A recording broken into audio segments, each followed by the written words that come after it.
Саламатсыздарбы? Политклиника медиасынын сереп берүүсүндө мейманда финансист, коомдук ишмер Сейтек Байгутиев. Биз бүгүн келаткан шайлоолор жана каражат көйгөйү тууралуу сөз кылабыз. Берүүнү мен Айгүл Бакиева алып барам. Сейтек мырза, 2019-жылы сиздер шайлоодогу партиялардын күрөө акчасын төмөндөтүү жөнүндө демилге көтөрүп чыктыңыздар эле. Ошондо эмне ушул демилге ишке ашпай калган? Шайлоо босогосун аттоо үчүн проценттик пайызы 5 болуу деп эметип атышат, суранып атышат. Мурун болсо 7 болчу, ага чейин 9 болчу. Мына Грузияда болсо 0%.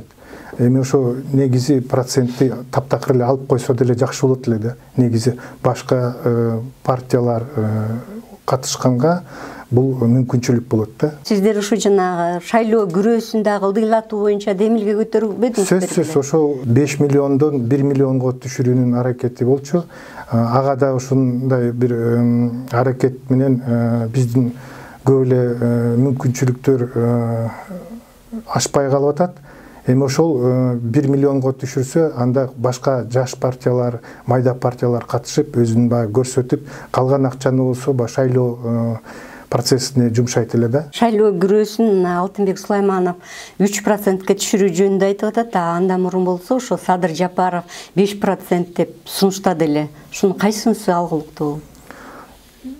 Сөзсүз баягы 3% деген жакшыраак, себеп дегенде 5 бул айырмасы деле жок, 7 менен 5-тинчи. Эми 3 болсо бул баарына тең, мындай элге, бул жалпы партияларга, жарандарга да жакшы болот эле да. Ошо шайлоо босогосун түшүргөндө эле жакшы татыктуу партиялар, жаш партиялар келе алышабы? Келет, сөзсүз келет. 5% же болсо 7% буга чейин болгон үчүн көбү катыша албай калды да. Эми ошо 3% болгондуктан Кудай буйрса баары тең катышууга аракет кылат да. Шайлоого катыша турган партиялар мурункудан көп болушу мүмкүнбү? Сөзсүз көбүрөөк болот. Анткени бул мүмкүнчүлүк берип атпайбы? Парламенттик шайлоолор менен катар президенттик шайлоо дагы болгон турат. Өмүрбек Текебаев ушул эки шайлоону бириктирип, ошо каражат жагынан да үнөмдөп эки шайлоону бириктирүү жөнүндө айтты да. Бул боюнча сиздин оюңуз кандай? Менин оюм буга каршымын. Себеп дегенде бириктирүүнүн кажети жок, такыр. А дегенде парламенттик шайлоо болуш керек. Парламенттик шайлоону өткөзгөндөн кийин анан процедура менен президенттик шайлоого өтүү зарыл. Себеп дегенде бул жерде элдин башы айланып калат бир чети. Анан процедуралар мындай нормативдик жагынан да туура эмес болуп калышы мүмкүн да. Убактылуу жаңы өкмөт келди, өкмөттүн курамы түзүлдү. Мына ушул 9 айдын жыйынтыгы менен алганда социалдык экономикалык көрсөткүчтөр аябай төмөн экен да. Ушул азыр жаңы келген өкмөткө биринчи кезекте эмнелерди жасаш керек, эмнелерди иштеш керек? Эми биздин өкмөттүн негизги иши бул биздин жарандарга, элге жумуш берүү, жумуш менен камсыз кылуу. Аны болсо өкмөт такыр аткарууга мындай көңүлү жок. Мен каалайт элем ушу экономика илиминде негизи эмнени айтса болот? Эң биринчиден эффективдүү уюштуруу да, өндүрүштү уюштуруу. Орусча айтканда экономика — это эффективная организация производства дейт. Кыргызчасы ошо мен айткандай да. Эми ошону баягы эффективдүү уюштуруунун кесепетин айла кылып, ошону өнүктүрүш керек да. Ушул өкмөт ошол көрсөткүчтөрдү көбөйтүп, экономиканы көтөрө алабы? Үмүт бар, бирок кадр маселеси абдан эле начар да. Кече эле ушу угуп атабыз, Камчыбек Ташиев уже туугандарын алып аттыр. Эми ошол туура эмес. Негизи конкурс жарыялап, анан баягы жөндөмдүүлүгүн баарын карап туруп, жакшы адистерди ушу жумушка коюш керек да. Анан орустар айтат, кадры решает все. Чындыгында эле кадр маселесин жакшылап караса, көп эле иштерди оңдосо болот да. Биз деле мына 20-30 жылдан бери мына өкмөткө аракет кылабыз иштегенгечи, бирок эмнегедир бизди такыр жумушка тартпайт.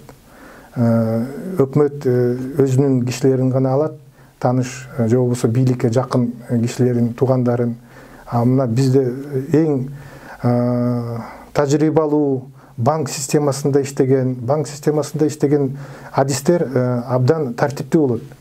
8-де жумушун баштайт, 5-те бүтөт. Операционный день башталат, операционный день жабылат да. Анан бүт бары ушундай тунук көрүлгөндө көрсөтүлүп, анан эч кимге мындай ууруу же болбосо баягы жемей деген жок да. Эми ошондой специалисттерди мына өндүрүштөргө койсо болот. Башка мекемелерге койсо болот. Эмне үчүн финансисттерди, көп эле тажрыйбалуу финансисттерди жумушка тартса болот да. А сиздер ушундай тажрыйбалуу финансисттер, кыйын адистер, мындай өзүңүздөр сунуштап көрдүңүздөр беле өкмөткө же башка структураларга? Сунуштап көргөнбүз, бергенбиз. Биздин өзүбүздүн баягы резюмелерди тапшырып, көргөзүп, анан мурун деле мен бай 90-жылдары министерстволордо иштегем. 27 жашымда директор базы болуп иштедим.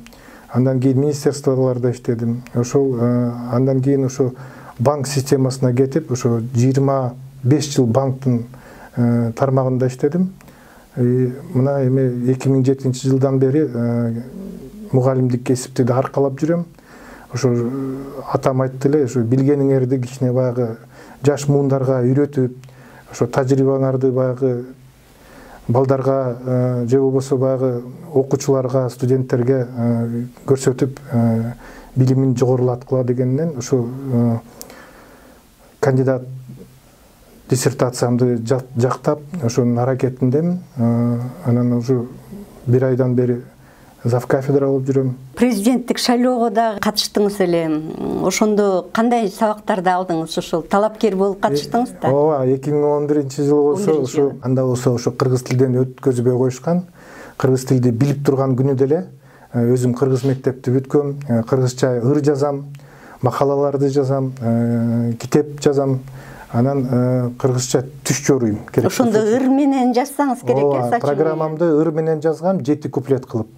Бирок ошондо бул Атамбаевка оппонент болгондо бул заказ менен бизди өткөзбөй коюшкан да. Көп эле кишилерди сайрап турса деле кыргызчаны тиги Атамбаевтан кем эмес билчүбүз. Ал убакта кичине мындай сүрдөдүк. Азыр эми мүмкүнчүлүк болсо андай болбойт. Бүт андан бери жылдар өттү, аракет, ой, саноолордун баары тең баштан ашты. Эми ошону баягы тилек кылып өзүбүздүн жүрөгүбүздө алып жүрөбүз. Эгерде мүмкүнчүлүк болсо эл мамлекетке өзүбүздүн баягы ак эмгегибизди сунуштайбыз. Өзүңүздүн талапкерлигиңизди коет белеңиз ошол президенттик шайлоодо? Коет болчумун, бирок азыр мындай болуп атпайбы? Күрөө көбөйгөн сайын мүмкүнчүлүктөр азыраак болуп атат. Эгерде күрөө азайса, мүмкүн коермун. Президенттик шайлоонун да күрөө акчасын азайтыш керек э?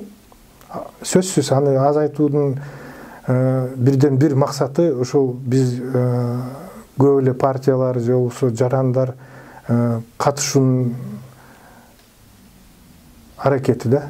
Ушу жакындагы президенттик шайлоодо талапкерлер көп болот деп ойлойсузбу? Эл өзү тандап алыш керек да. Азыркы бийлик ошол коррупция менен күрөшөбүз деп мындай чоң максаттарды коюп атат да.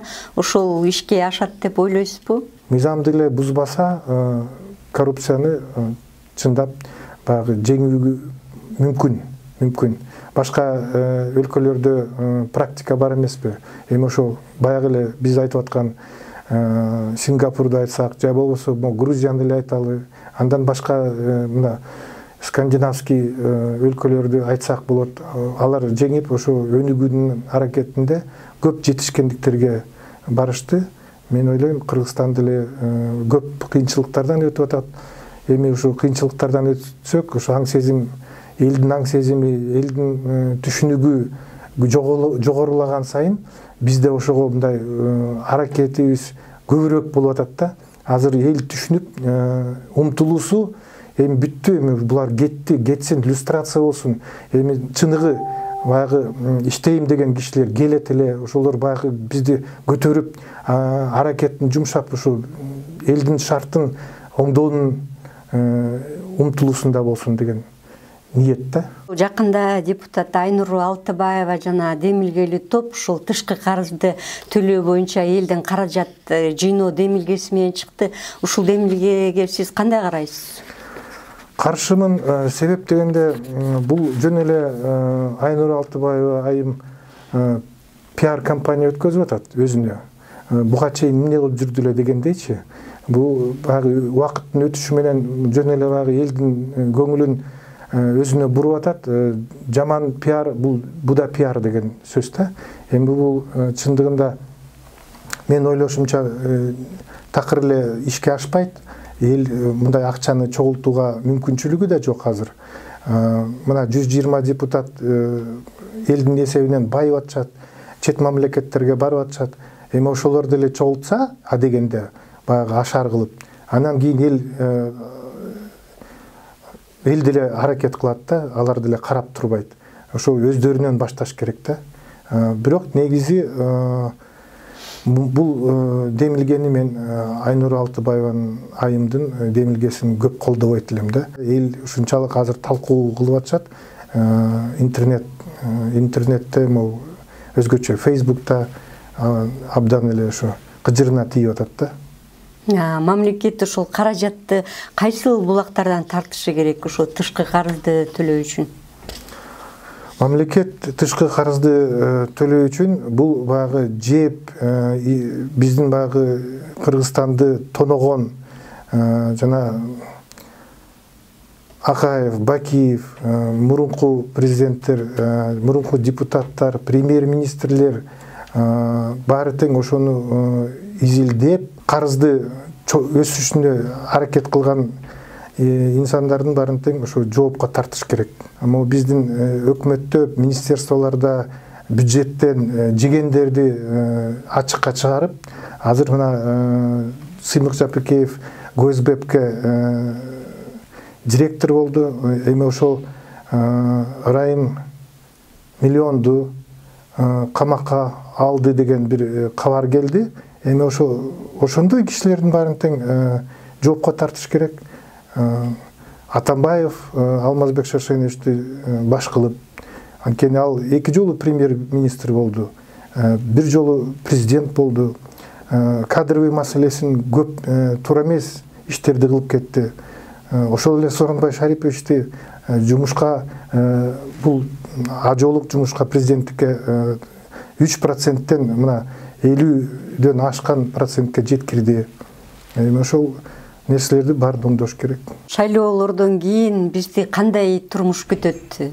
Биз кандай турмушка келебиз? Мен ойлойм, оңолуу жолуна баратабыз да, оңолуу жолуна баратабыз. Бара бар эле айла жок, оңолобуз. Эл деген океан ташкындай бир жерден, эгерде туура эмес болсо, мыйзам бузулуулар болсо, баары эле бир жерден бузуп, дамбаны бузгандай эле агып чыгат да.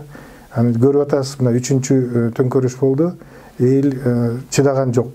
Бирок элдин аң сезимин, билимин, маданият жактарын мына 30 жылдан бери кыйла мындай төмөндөп кетти да. Ошол жагын кичине билим аркылуу жогорулатыш керек да. Ошонун аракетиндебиз азыр студенттерге көп эле ушундай конференцияларда